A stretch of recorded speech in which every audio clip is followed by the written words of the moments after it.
Hey there viewers, have you ever seen someone turn against the very person who raised them? Drop your thoughts in the comments. Today's story takes a shocking turn.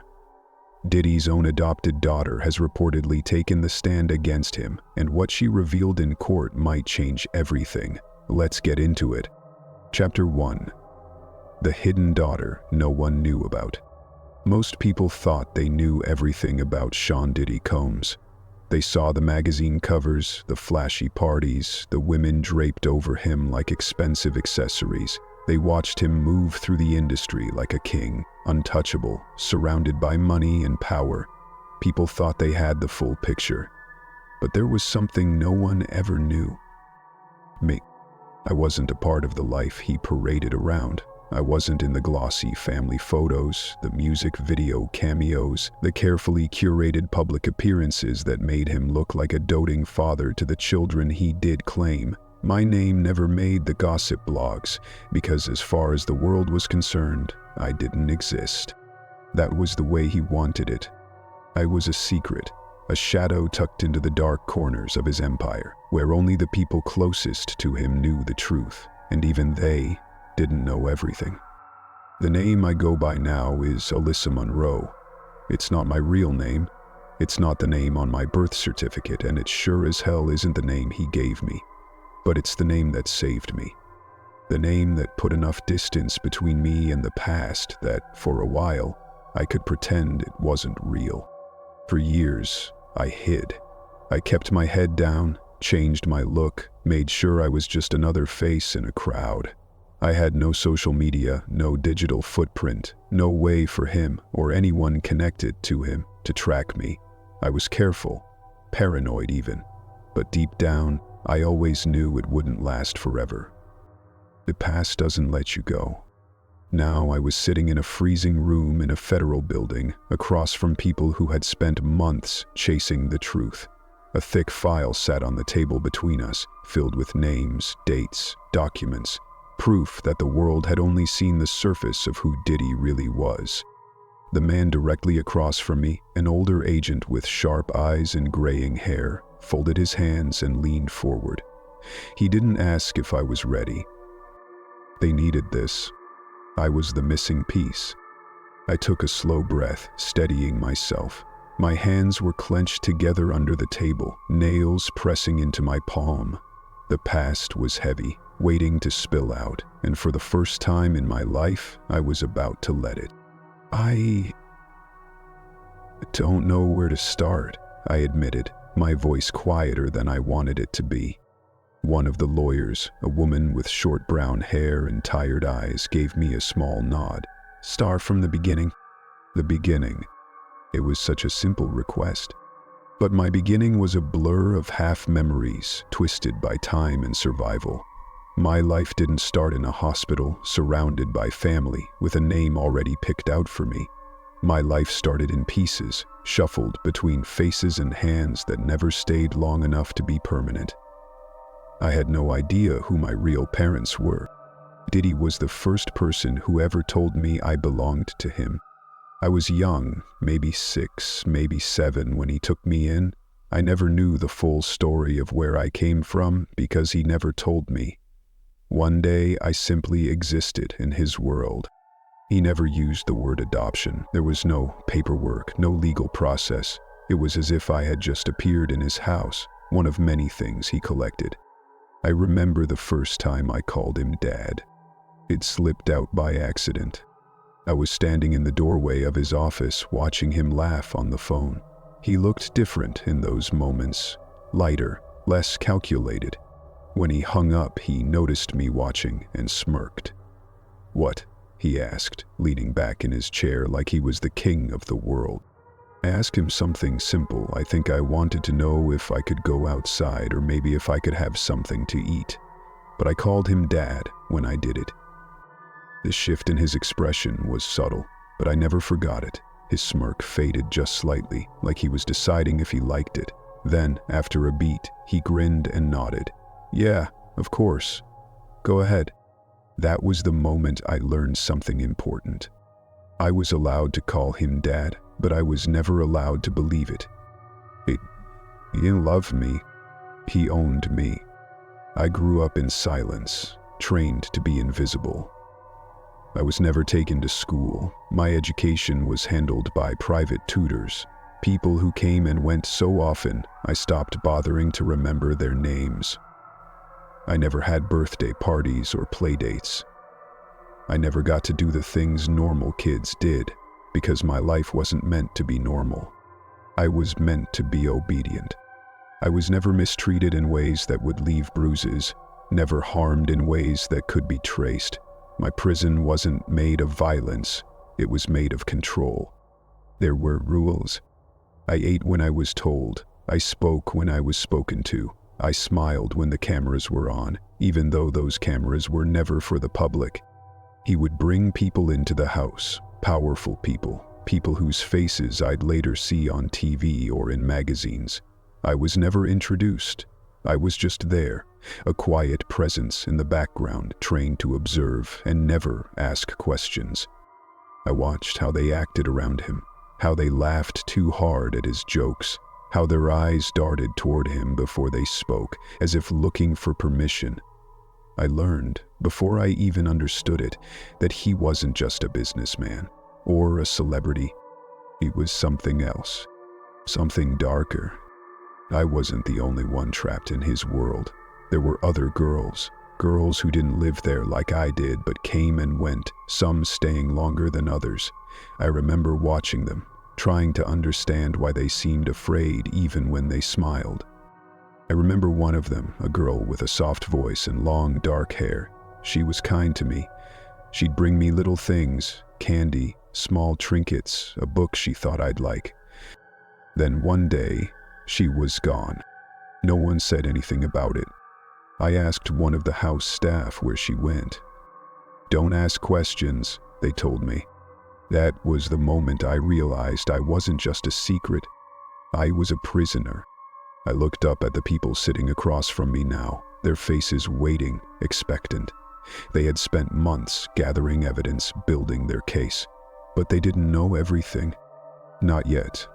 I swallowed hard, my throat dry. "You want the truth?" I asked, my voice steady for the first time since I walked into that room. The older agent nodded. "We do." I met his eyes. "Then you need to be ready for what you're about to hear." Chapter 2. Life Inside the Cage. There were days when I wondered what my life could have been like if he had never found me. If I had grown up with a real family. If I had been allowed to be a normal kid. If I had gone to school and made friends instead of being trapped in a house where power and fear ruled everything. But those thoughts were dangerous. They led nowhere. Hope was a poison in a place like that. It made you believe in things that could never happen. It made you weak. I wasn't born into privilege. I wasn't some industry kid raised around music executives and red carpets. I wasn't supposed to be part of that world at all, but one day I simply was. I didn't even know how it happened. There was no legal adoption, no paperwork that would tie me to him in a way that could be traced. I was just there, part of his collection, like a rare object tucked away behind closed doors. The only people who knew about me were the ones who worked in the house, and even they never acknowledged it out loud. It was an unspoken rule. Don't ask, don't talk, don't notice. From the outside, it must have looked like I was lucky. I lived in mansions that stretched so far they felt like entire cities, surrounded by luxury most people could only dream of.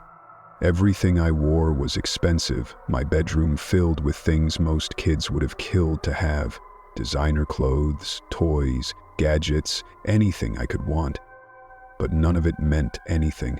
It was just decoration, a way to make the cage look beautiful. Because at the end of the day, that's what it was. A cage. There were rules, strict and absolute. I couldn't speak unless spoken to. I had to dress the way he liked, my hair done the way he preferred. If he wanted me to be somewhere, I had to be there, no questions asked. I learned quickly that there was no such thing as privacy. His presence was everywhere, even when he wasn't in the room. And when he was, I had to be careful. I had to move the right way, talk the right way, sit the right way. Every mistake, every wrong move was noticed. I saw things no child should ever see. I didn't know what they meant at the time, but I knew they were wrong. The parties, freak-offs, or wild king nights as he sometimes called them, were the worst. They weren't just industry parties, the kind celebrities threw to show off their wealth and status. These were different. These were private, exclusive, invitation only. You wouldn't find pictures of them online. The guests were powerful men, some from the industry, some from politics, some from places I didn't even understand. Women were brought in like decorations, like entertainment. Some of them were barely older than me. I wasn't part of it, not directly, but I was always there, somewhere in the background, watching, learning. I was told to sit quietly, to look but not see, to never ask questions. I didn't understand, not fully, not at first. I only knew that some of the women left looking different than when they arrived. I knew that sometimes they cried and no one cared. I knew that men whispered in dark corners, exchanging secrets like they were trading something valuable. And I knew that everything in that house ran on power. Who had it, who didn't, and what happened to the ones who tried to take it. I had no mother figure, no one to look after me. The women who came through his life weren't there to be mothers. They were there to serve a purpose, and when they stopped being useful, they disappeared. Some left on their own, some didn't. I never asked. I had learned that much by then. He controlled everything, not just the people, but the atmosphere itself. He could shift the entire energy of a room with a single look. One moment he could be laughing, the life of the party, making everyone believe they were in the presence of greatness. The next, the air could turn cold, heavy, like something dangerous was lurking just beneath the surface. There were nights when I could hear screaming. It wasn't always loud, but it was there, hidden beneath the bass of whatever music was playing through the house. Sometimes I heard people begging, and sometimes I heard nothing at all. The silence was worse. The staff never reacted. They moved through the house like ghosts, their eyes always on the floor, their mouths set in tight, neutral lines. I wondered if they were scared like I was, or if they had been there long enough to forget what fear even felt like. I tried not to think about it. Thinking about it meant acknowledging what was happening, and acknowledging it meant facing a truth I wasn't ready to handle. I wasn't the only one who felt trapped.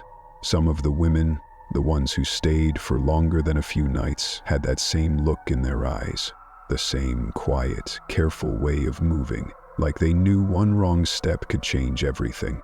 Some of them tried to act normal, to convince themselves that they were there by choice. They laughed too hard at his jokes, clung to him like he was their savior, even when their eyes said something else.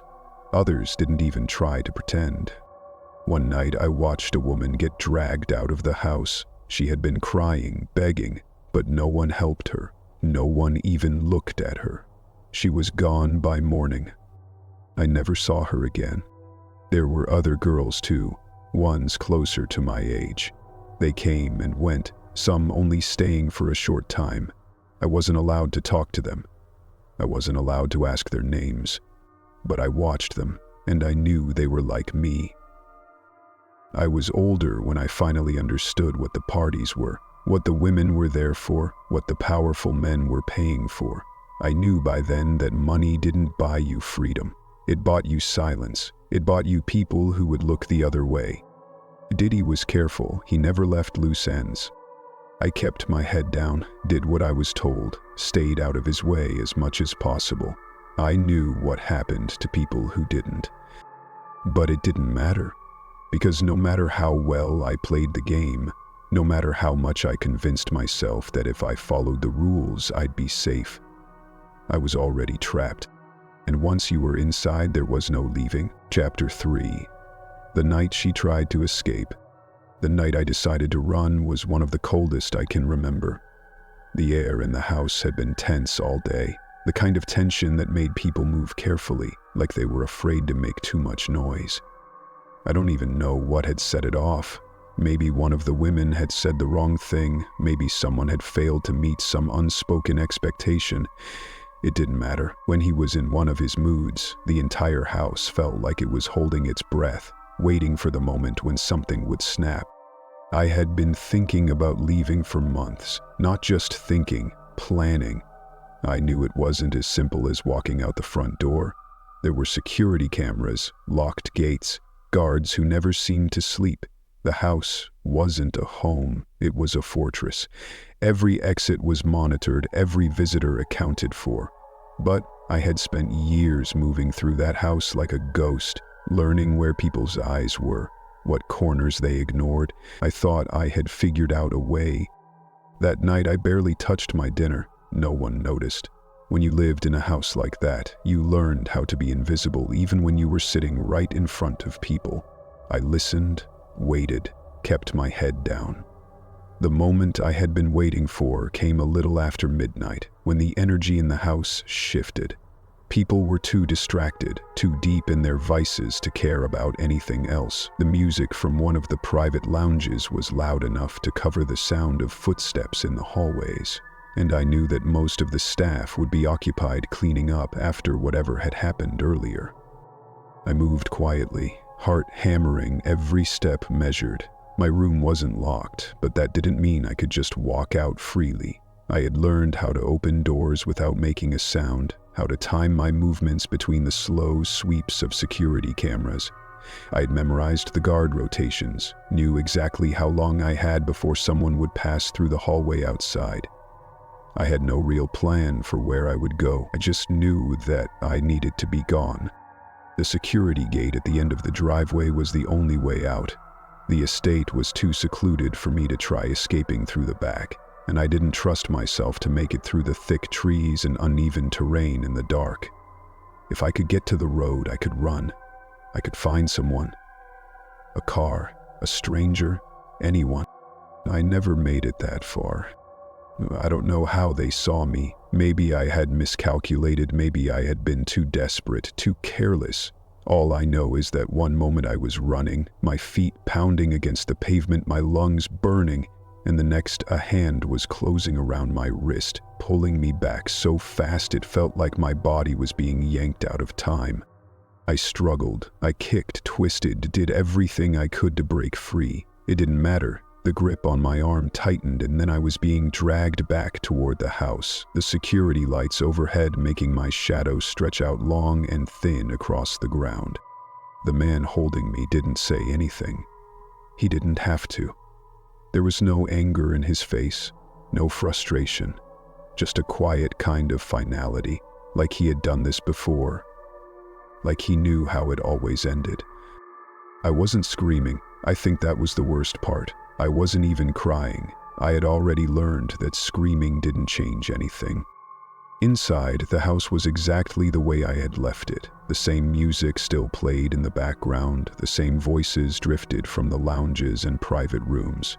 It was like nothing had happened, like I hadn't just been dragged back from the edge of freedom. The man took me straight to him. He was sitting in the main lounge, half reclined on one of the expensive leather couches, a glass in his hand. He didn't look surprised to see me. If anything, he looked bored. He exhaled slowly, swirling the drink in his glass before taking a sip, then set it down on the table in front of him. "You tried to run," he said, and it wasn't a question. I didn't answer. I didn't trust myself to speak. He sighed, like I was an inconvenience, like he was disappointed, but not enough to be angry. "And where exactly did you think you were going?" Still, I said nothing. He studied me for a long time, then leaned forward, elbows resting on his knees. "You know, I thought you were smarter than this," he said, voice low, almost casual. "I thought you understood how things worked here." I forced myself to look at him, even though everything in me screamed to keep my eyes down. I knew this was a game. I knew that if I spoke, if I begged, if I let him see my fear, he would win. He shook his head. "You disappoint me." And then he snapped his fingers. Two men appeared from somewhere behind me. I hadn't even realized they were there. I stiffened, heart pounding so hard it hurt. I didn't know what was going to happen. I thought maybe this was it. Maybe this was the moment when everything finally shattered. But they didn't touch me. Instead, they brought someone else forward. A girl. She was younger than me, maybe 12, maybe 13. I had seen her before, one of the ones who had been brought in recently, though I didn't know her name. She looked confused, her eyes darting between Diddy and the men holding her arms. He turned back to me, his expression blank. "See, Alyssa," he said, "I can't have people thinking they can just walk away from me. That wouldn't be good for business." I felt cold all over. The girl's breathing hitched, her entire body going rigid as the realization hit her. She started shaking her head, her lips parting like she wanted to say something, but the words wouldn't come out. I stepped forward without thinking. "No!" One of the men raised a hand and I went silent. Diddy looked at me then, really looked, and smiled. "You want to be free?" he asked, tilting his head slightly. "Go ahead. Walk out that door, but if you do, she takes your place." The world tilted. I tried to process what he was saying, tried to make it make sense, but there was no sense in it. He was giving me a choice, but it wasn't a choice at all. I could leave, or I could stay, and she would be safe. He knew exactly what he was doing. I stared at the girl. Her face was pale, her hands trembling where they gripped the sleeves of the oversized hoodie she had been given to wear. She looked so small. I turned back to him. He was still watching me, waiting, that same smug, expectant look on his face. I swallowed hard, my throat dry. Then, slowly, I stepped back. His smile widened. "Good girl," he murmured. I never saw the girl again. After that night, I stopped trying to escape. For a while. Chapter 4. The Women Who Vanished. There were always new faces in the house. Some stayed for days, some only for a few hours, and some were gone before I could even learn their names. They came and went like ghosts, floating through the hallways with wide eyes and nervous smiles, their laughter too forced, their excitement masking something deeper, something fragile, something afraid. At first, I didn't think much of it. The house was always full of people, rappers, models, executives, politicians. Everyone wanted to be close to him, to bask in his presence, to soak in whatever power he carried. But these women were different. They weren't famous, they weren't celebrities, they were just girls. Girls who had too much hope in their eyes, too much belief that they had been chosen for something special. Diddy knew exactly how to pick them. He had an instinct for it, a way of spotting the ones who still had that raw desperation, that hunger to be something more. Some were aspiring singers, others were models, dancers, actresses. They were young, beautiful, and most importantly, unknown. He never went after women who had too much to lose. He liked the ones no one would miss. Knew what to say, how to make them believe that walking into his world was the first step toward everything they had ever dreamed of. He told them they were different, that they had potential, that he saw something in them no one else did. And they believed him, because who wouldn't? He was one of the most powerful men in the industry. If he said he could make them famous, why wouldn't they believe it? I remember watching them trying to figure out what made them so special, but they weren't special. That was the point. They were just the latest in a long, endless line. Some of them left on their own. I'd see them packing up their things, their eyes clouded with disappointment, realizing too late that all of his promises had been empty. Others stayed longer, trying harder to be the one who made it. They became part of the background, like furniture, blending into the walls, hoping if they stayed quiet enough, followed the rules closely enough, did whatever he wanted, they would be rewarded. And then there were the ones who never left at all. I didn't notice at first. I was young. I was too focused on surviving my own life to pay attention to theirs. But the older I got, the more I started keeping track. And once I started counting, I realized the numbers didn't add up. I'd see a girl one day, smiling, laughing, trying too hard to seem like she belonged, and then a few days later she'd be gone. At first, I thought maybe she had just left. Maybe she had gotten tired of waiting for a dream that would never come true. But the more I paid attention, the more I realized that no one talked about them after they were gone. No one even acknowledged that they had been there at all. I asked one of the housekeepers once. She was older, one of the few who had been working there longer than I had been alive. I waited until we were alone, until I was sure no one else could hear. I asked her what happened to the girls who disappeared. She didn't look at me. She didn't even pause what she was doing. She just kept folding the towels, her hands moving in that slow, practiced way, and said, "Don't ask questions you don't want answers to." I never asked again. Some of them, I later found out, had been sent away to special parties hosted by billionaires, politicians, and industry elites. Those were the lucky ones. If you were sent away, it meant you were valuable enough to still be useful. It meant you weren't disposable. The others? I don't know. But I do know that some of them never made it out. There was a girl. I don't remember her name. I don't think I ever knew it, but I remember her face. She was younger than most of the others, maybe 16, 17. She wasn't like the rest. She was quiet, timid, almost fragile. She never spoke unless someone spoke to her first. She never laughed the way the others did, never acted like she was excited to be there. She looked like she knew, even before anything happened, that she had made a mistake. She was in the house for a little over a week, and then, one night, I saw her crying. She was in the hallway outside one of the private rooms, her back pressed against the wall, her hands gripping the fabric of her dress like she was trying to hold herself together. Her makeup was smudged, her hair was a mess, and there was something broken in her eyes. I didn't say anything. I wanted to, but I didn't. I was too scared. The next morning, she was gone. I asked one of the other girls if she knew what happened. She just shrugged and said she couldn't handle it. That was it, that was all. Like it was nothing.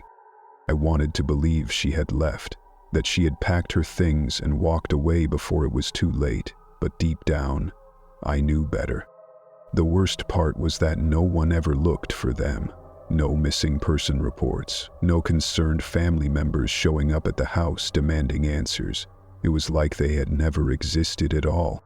Diddy's reach went far beyond the music industry. He had friends everywhere. Law enforcement, politics, corporate America. He knew the right people, the ones who could make problems disappear with a single phone call. And when someone got too close to the truth, they were paid to forget. Or they simply vanished too. There was a man. I don't know his real name. Everyone just called him the cleaner. He wasn't in the house often, but when he was, it was never a good sign. He was the one who handled things, the one who made sure there were no loose ends. I remember seeing him once, standing in the foyer, talking to Diddy in low, hushed tones. I was standing at the top of the staircase, watching them, and for a split second his eyes flickered up to meet mine. I froze. His expression didn't change. He didn't look surprised or angry. He just held my gaze for a second longer than was necessary, like he was sizing me up before turning back to his conversation. I never asked about him. I didn't want to know. But after that day, I started paying closer attention. There were patterns. There were certain nights when the energy in the house shifted, nights when the security was tighter, when certain doors were locked, when Diddy was quieter, more focused. Those were the nights when things happened. Those were the nights when people disappeared. I tried not to think about it. I told myself it wasn't my problem, that there was nothing I could do. But I knew that wasn't true, because I knew eventually it would be me. Maybe not that night, maybe not that month, but one day I would be the one who vanished, unless I found a way out first. Chapter 5. The Man with the Camera. There was one room in the house that was always locked. A heavy wooden door, plain and unassuming, blending into the walls so well that most people never even noticed it. It wasn't one of the lavish spaces meant for entertaining guests. It wasn't a bedroom or a lounge or anything that seemed important. But it was. It was the most important room in the house. I had only been inside once. I wasn't supposed to be there. I knew that the second I stepped inside. The air in that room was different, colder, heavier, the kind of weight that settles on your shoulders before you even understand why you feel it. I remember the way my hands shook, the way my stomach twisted itself into knots, the way the silence in the room felt unnatural, almost alive. The walls were lined with screens, dozens of them, stacked in rows, each one flickering with different images. Some were paused, frozen on still frames, while others played on an endless loop, capturing moments that were never meant to be seen by anyone outside that room. I didn't understand at first. My brain couldn't process what I was looking at. I had seen security rooms before, seen cameras monitoring the house, the gates, the hallways, but this wasn't just security. This was something else. These cameras weren't just watching the house. They were everywhere, in hotels, in private jets, in clubs, in places I couldn't even recognize, hidden in rooms where people thought they were alone. And the people on those screens weren't strangers. They were the powerful actors, musicians, politicians, business executives, some of the biggest names in the world, men who had built their careers on pristine public images, on carefully manufactured personas, on the illusion of control. But here, on these tapes, they had no control at all. I don't know how long I stood there staring, my body frozen in place. It felt like an eternity. I couldn't breathe, couldn't move, couldn't think. I wanted to look away, but I couldn't. It was like watching a car crash in slow motion, knowing you shouldn't be looking but unable to stop. I saw things I wasn't meant to see, things that no one was meant to see.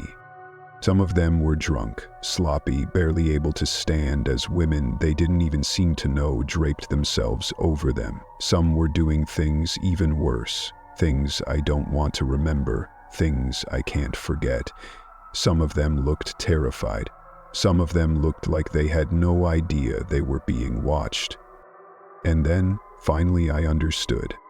It wasn't about money. It wasn't even about power. It was about leverage. Diddy didn't just party with the rich and famous. He collected them. He owned them. And if you crossed him, those tapes had a way of finding the right people. And I didn't hear him come in.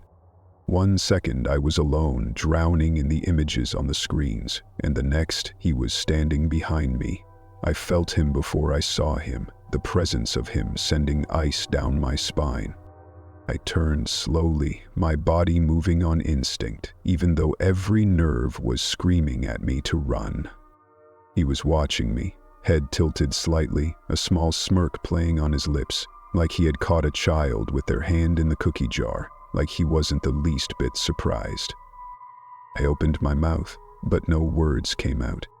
He didn't say anything either, not at first. He just looked at me, studied me, let the moment stretch out long enough that my pulse started hammering in my ears. Then, finally, he exhaled, shaking his head slightly. "You shouldn't be in here." His voice was calm, too calm. I tried to think of something to say, some excuse, some way to explain why I was standing in the one place I was never supposed to be, but there was nothing. There was no excuse. He took a step forward, closing the distance between us in a way that made my skin crawl. He wasn't angry. That would have been easier. If he had yelled, if he had grabbed me, if he had threatened me outright, I would have known how to react. But he didn't. He just smiled. "See something interesting?" he asked. I forced myself to shake my head. "No, I got lost." His smile widened, just a little, like he found that amusing. "Lost," he repeated, as if he was testing the word, as if he was letting me hear how ridiculous it sounded out loud. He took another step, his eyes never leaving mine. "You know," he said, voice still maddeningly casual, "people pay a lot of money for things like this. Secrets." He gestured toward the screens, the flickering images behind me casting strange shadows across his face. "But the real value isn't in selling them, it's in keeping them." I swallowed hard, my throat suddenly too dry to speak. He leaned in just slightly, lowering his voice like he was letting me in on something important. The only thing more valuable than power is knowing how to use it. I nodded because I didn't know what else to do. He straightened, rolling his shoulders back, studying me again. Then, as if deciding he was done with the conversation, he turned toward the wall, reaching for a small panel on the side of the monitors. With the press of a button, the screens went black. The images were gone, but they weren't erased. They never would be. He turned back to me, clapping a hand on my shoulder in a way that was meant to feel casual, affectionate. It didn't. "Go to bed," he said simply. I did. I didn't sleep. After that, I never went near that room again. I never spoke about it. I never let myself think about what I had seen for too long, because thinking about it made it real. And if it was real, that meant I had to do something about it. And I couldn't. Not yet. But I remembered. I remembered every single thing I saw on those screens. Every name, every face, every secret. And now I was finally ready to expose it all. Chapter 6. The Price of Speaking Out. The moment the government knew I existed, so did Diddy's people. It didn't take long. I knew it wouldn't. The second I stepped into that room and started talking, I could feel it in the air. Like a shift in gravity, something unseen but heavy pressing against me. I had broken the one rule that kept people alive in his world. I had spoken. I had put myself on a path that had no way back. I felt it first before I saw any real proof. A sense of unease creeping under my skin. A constant awareness that I was being watched, even when no one was there.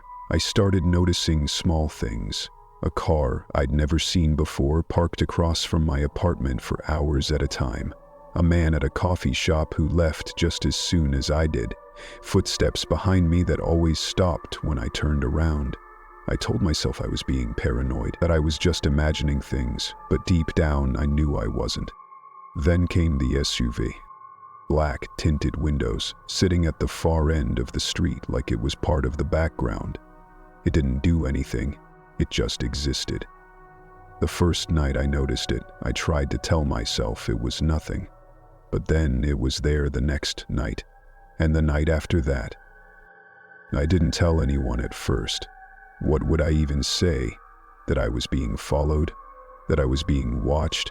I had no proof, nothing concrete, and that was the point. They wanted me to know they were there, but not in a way that I could do anything about it. Not in a way I could report. Then my bank account was frozen. I found out when I tried to pay for groceries. The card declined. I tried again. Same result. I pulled up my banking app, expecting to see some sort of fraud alert or error, but instead, my balance was just gone. It wasn't at zero. That would have been too obvious. Instead, it showed that every single transaction I had made in the past 3 weeks was flagged for suspicious activity. I called the bank.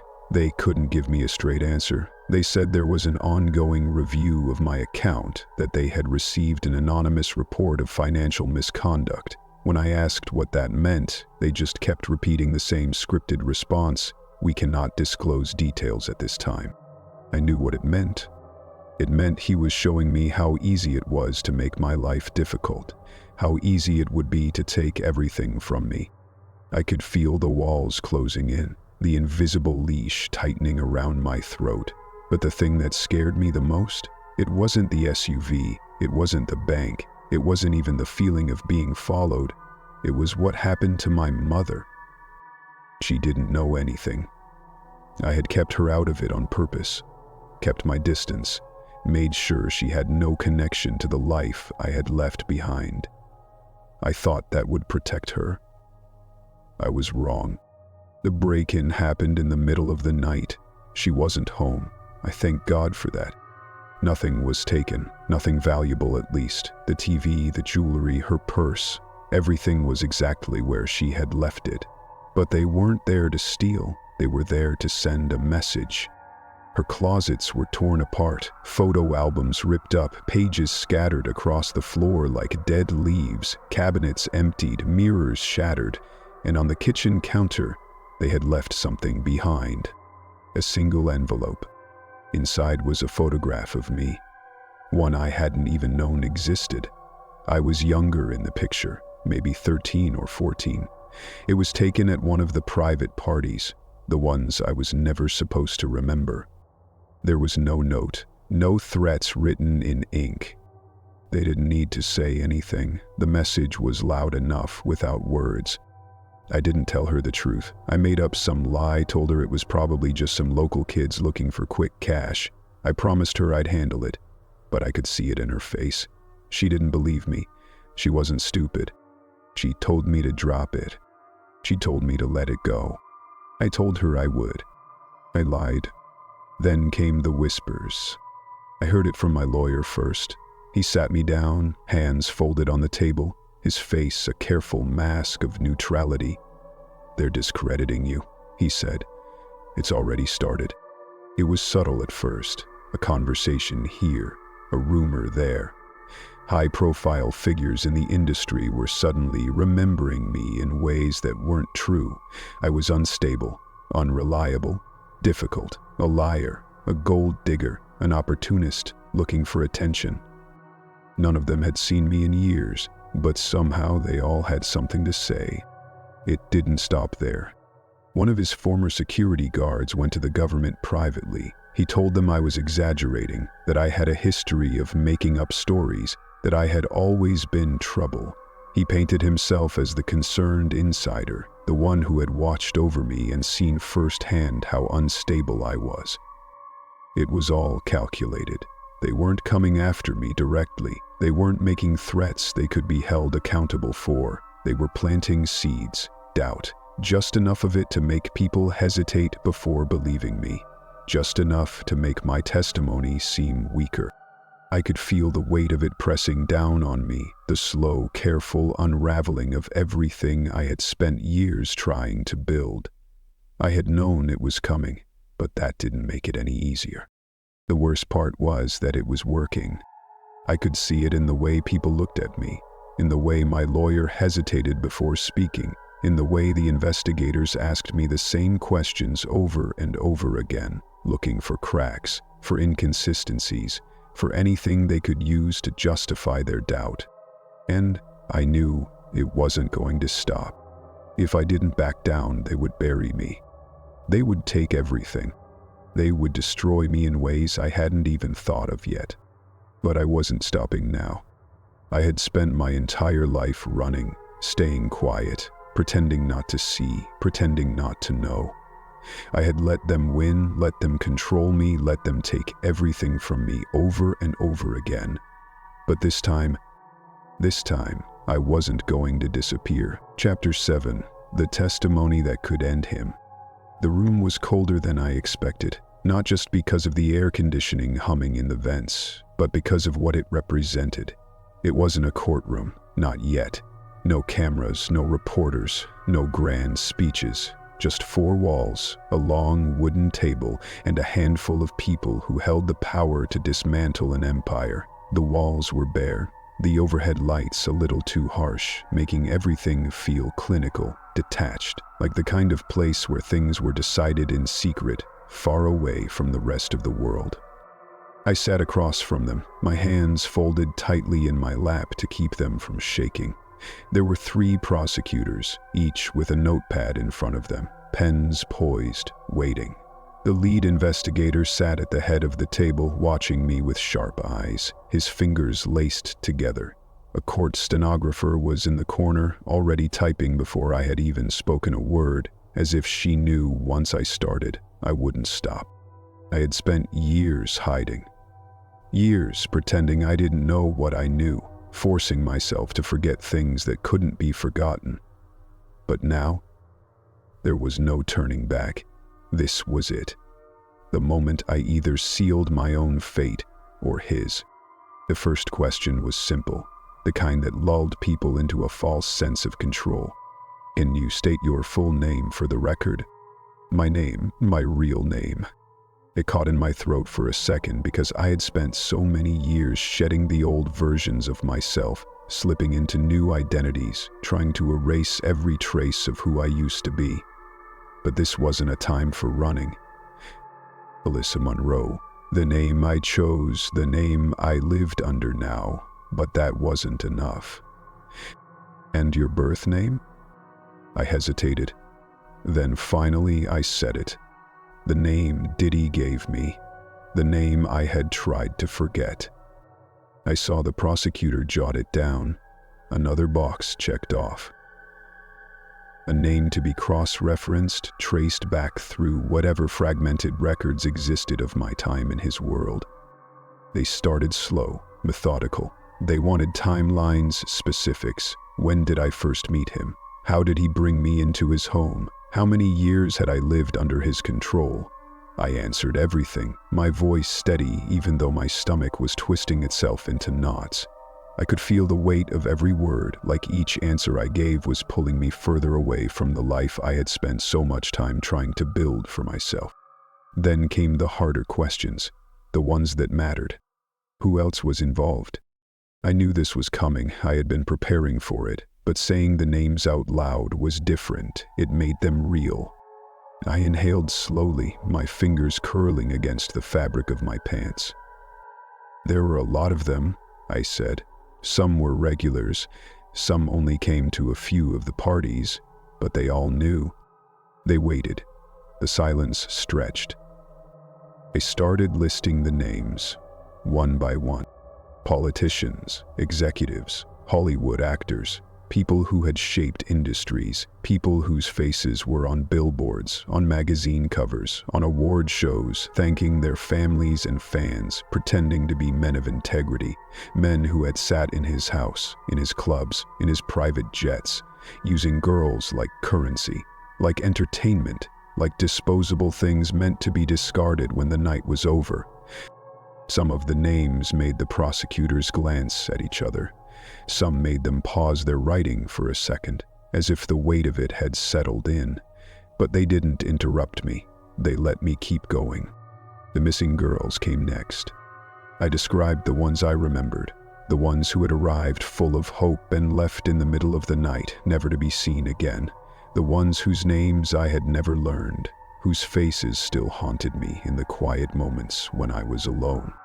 Do you have proof of any of this?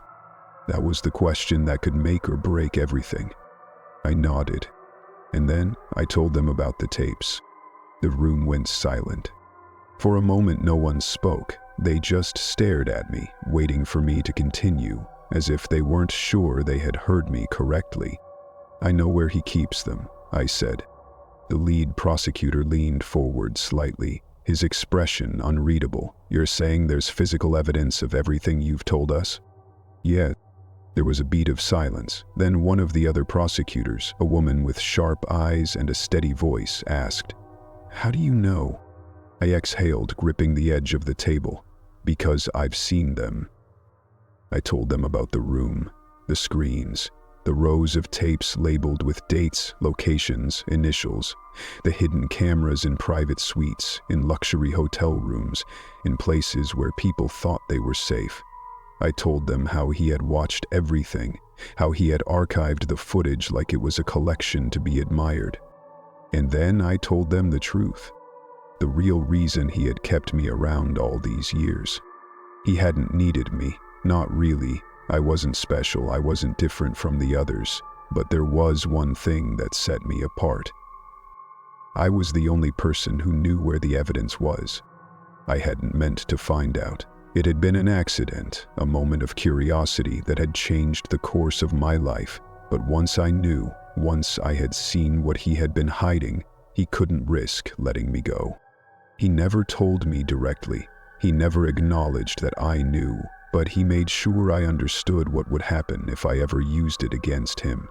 He made sure I knew what happened to people who became liabilities. I hadn't spoken about it for years. I had buried it, pushed it into the deepest parts of myself, convinced myself that silence was the only way to survive. But now, survival wasn't enough. I wanted him to burn. The prosecutors were writing furiously, their pens scratching against paper, their gazes shifting between each other. "If we get a warrant," the lead investigator asked, "can you take us there?" I hesitated, not because I didn't want to, but because I knew what it would mean. If I led them there, if I showed them the evidence, if I gave them everything, there would be no coming back from it. Not for him, not for me, but I had already made my choice. I nodded, yes. The investigator's lips pressed into a thin line, something unreadable flickering across his expression before he turned to the others. "Then let's move." I sat back, my pulse thrumming in my ears. This wasn't a public trial, not yet. But if my testimony was strong enough, Diddy would never walk free again. Chapter 8. The Empire Crumbles. The weight of what I had done didn't fully hit me until I stepped out of that deposition room. The air outside felt different, lighter in a way I hadn't expected. For the first time in years, I wasn't looking over my shoulder. I wasn't waiting for the inevitable retaliation, for the walls to close in on me. I had spent so long living under his shadow, under the constant, crushing weight of his control, that I had almost forgotten what it felt like to breathe freely. But I wasn't naive. I knew this wasn't over. Not yet. The dominoes had started falling, that much was certain. The prosecutors weren't wasting any time. Before I had even finished my testimony, they were already making calls, coordinating with agents, building a strategy. They knew how big this was, how deep it went. Diddy wasn't just a celebrity facing a scandal. He was the center of something far more sinister, something that had been carefully constructed over decades, protected by wealth, power, and a network of people who had just as much to lose as he did. But no amount of money or influence could stop what was coming. His lawyers were scrambling. I heard about it within hours. They were already filing motions trying to discredit my testimony before it could even be used in court. They claimed I was unstable, that I had fabricated everything, that I was seeking revenge for some imagined slight. They tried to argue that the tapes were inadmissible, that they had been obtained illegally, but they were desperate, and desperation was dangerous. More victims were coming forward. That was the part he hadn't expected. He had spent years ensuring that the people he hurt would never speak. He had built his empire on silence, on fear, on the knowledge that no one would dare stand against him. But fear only worked for so long. Once the first crack formed, once people saw that he wasn't invincible, that someone had finally pulled back the curtain, the floodgates opened. The story started spreading like wildfire. Women who had been too afraid to come forward before were finally speaking. Some had been silenced with hush money, others with threats. Some had disappeared entirely, their names buried under a system that had protected him for far too long. But now, their voices were being heard. The media was catching on. Even the outlets that had once shielded him, the ones he had in his pocket, were starting to turn.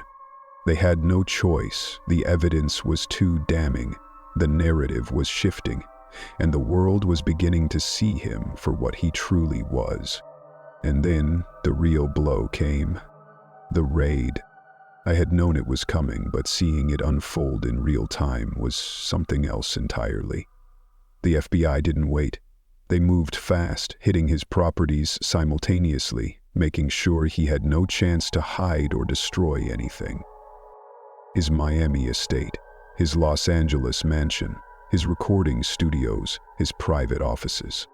They stormed through the gates, battering down doors, confiscating hard drives, seizing documents.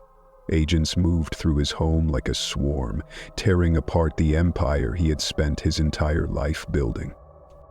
They found the tapes. The real ones. The ones he had hidden away, locked behind security systems that he thought were impenetrable. They had been buried under layers of deception, encrypted, protected by walls of secrecy. But nothing stays hidden forever. The moment they were discovered, his fate was sealed. I watched the news coverage in silence, They were playing footage of the raid, of agents carrying out boxes of evidence, of forensic teams analyzing hard drives. Diddy's face flashed across the screen, a carefully chosen press photo that did little to hide the truth. He looked different now. Not the larger-than-life mogul, not the untouchable kingpin, just a man desperately trying to hold on to something that was slipping through his fingers. He hadn't been arrested yet, not officially, but it was only a matter of time. His legal team was fighting, pulling every string they could, trying to delay the inevitable. They filed emergency motions, demanding that the seized evidence be suppressed, that the search warrants had been unconstitutional. They called in favors from powerful allies, men who owed him, men who had been just as complicit as he was. But no one wanted to go down with him. The silence from his so-called friends was deafening. The ones who had once stood by him, who had sung his praises, who had benefited from his connections, they were nowhere to be found. They weren't coming to his defense. They weren't making public statements of support. They were distancing themselves, scrubbing their names from his history, pretending they had never known what he was capable of. And I knew why. Because they had seen the tapes too. They knew that if he went down, he wasn't going alone. I turned off the TV. I didn't need to see any more. The reality of it was already sinking in. For the first time in his life, Diddy was out of moves. There were no more people left to buy off, no more favors to cash in, no more threats that would be taken seriously. The walls were closing in tighter and tighter, and there was nothing he could do to stop it. I should have felt relief. Maybe I did. But more than anything, I felt something else. Something I hadn't allowed myself to feel in years. I felt free. I stepped outside, breathing in the crisp night air, letting the weight of everything settle around me. The city moved on as if nothing had happened. Cars passed by, people walked along the sidewalks, laughter drifted from a nearby bar. Life continued. For so long I had been trapped in his world, unable to see past it. I had thought he controlled everything, that there was no way out, that no matter how far I ran, I would always belong to him. But I had been wrong. He wasn't invincible.